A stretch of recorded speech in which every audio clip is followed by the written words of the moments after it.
আমি এখন দাঁড়িয়ে আছি এয়ারপোর্টের সামনের পার্কিং এ।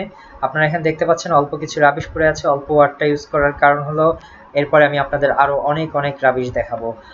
আর আমি এখন আপনাদের নিয়ে যাব এয়ারপোর্টের অ্যারাইভাল গেটের ঠিক সামনের রাস্তায়, যেখানে আপনারা দেখতে পাচ্ছেন রাস্তাটি অল্প পরিমাণে ভাঙা, তার কারণে হয়তো বা কর্তৃপক্ষের দৃষ্টি আকর্ষণ করেনি। আর রাস্তাটি একটি দড়ি দ্বারা ডিভাইড করা এবং রাস্তার উপরে শুয়ে আছে একটি কুকুর, ঠিক তার একটু দূরে শুয়ে আছে একটি কিশোর পেভমেন্টের উপরে। এমন বিরল দৃশ্য হয়তোবা পৃথিবীর অন্য কোনো আন্তর্জাতিক এয়ারপোর্টের সামনে দেখা যাবে না। সো দেখে নিন এই দৃশ্য।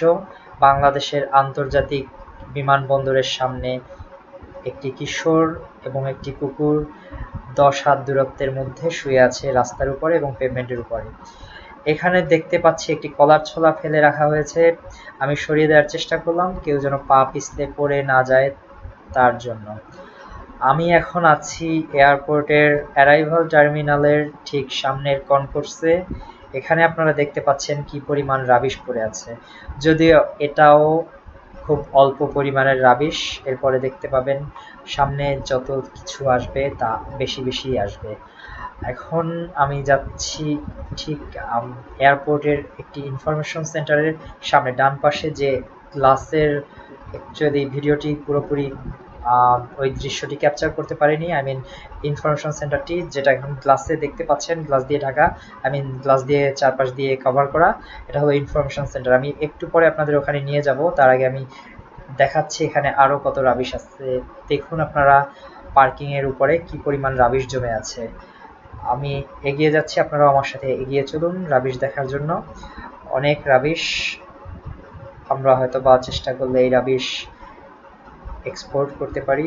আন্তর্জাতিক বিমানবন্দরের সামনেই আছে, সো বেশি একটা কষ্ট হবে না এক্সপোর্ট করতে। এখানে দেখুন অনেক মানুষ আছে ট্রলির উপরে বসে অপেক্ষা করছে, তাদের বসার আর কোনো জায়গা নেই। পাশাপাশি রাবিশও দেখতে থাকুন। আপনাদের হয়তো অনেকে মনে প্রশ্ন জাগতে পারে, এয়ারপোর্ট এরিয়া, তাও আবার আন্তর্জাতিক এয়ারপোর্ট, এখানে কি কোনো রাবিশ বিন দেয়া হয়নি? অবশ্যই দেয়া হয়েছে, বাট দেখে হয়তো বুঝতে পারবেন না সেটা রাবিশ বিন কিনা। আপনারা ঠিক সামনে যে গোল ড্রামের মতো দেখতে পাচ্ছেন হাফ, সেটাই হলো রাবিশ বিন। তার উপরে লেখা নেই এটা রাবিশ বিন কিনা। কিছু সচেতন ব্যক্তি খুঁজে খুঁজে বের করলো এটাই হয়তো রাবিশ বিন, তাই ভেতরে কিছু ময়লা ফেলে রেখেছে, বাট অন্যরা হয়তো বুঝতে পারেনি। এখন আমার প্রশ্ন হলো, একটা আন্তর্জাতিক বিমানবন্দরের সামনে কি এর চেয়ে ভালো রাবিশ বিন দেওয়া যেত না? প্রশ্নের উত্তর কে দিবে জানি না, প্রশ্নটা এভাবেই রেখে দিলাম। এখন আমি আপনাদের নিয়ে যাব সেই ইনফরমেশন সেন্টারের সামনে। এই ইনফরমেশন সেন্টারটি দেখে মনে হচ্ছে এখানে যারা আসে তারা ইনফরমেশন চেতে আসে যে আমরা আমাদের রাবিশগুলো কোথায় ফেলবো, এবং ইনফরমেশন সেন্টারের ভেতরে যারা থাকে তারা হয়তো বলে ফেলে যে আপনি এই ইনফরমেশন সেন্টারের সামনেই ফেলে রাখুন। দেখুন তাই করা হচ্ছে, ইনফরমেশন সেন্টারের সামনেই রাবিশ ফেলা হচ্ছে।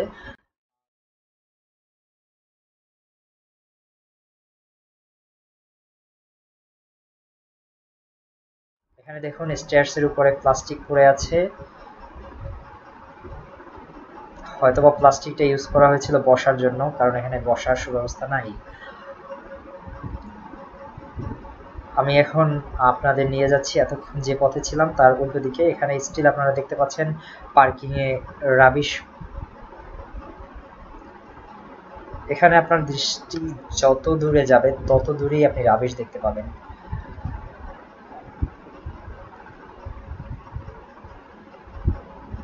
আমি আপনাদের আরো একটি রাবিশ বিনের কাছে নিয়ে যাব একটু পরে।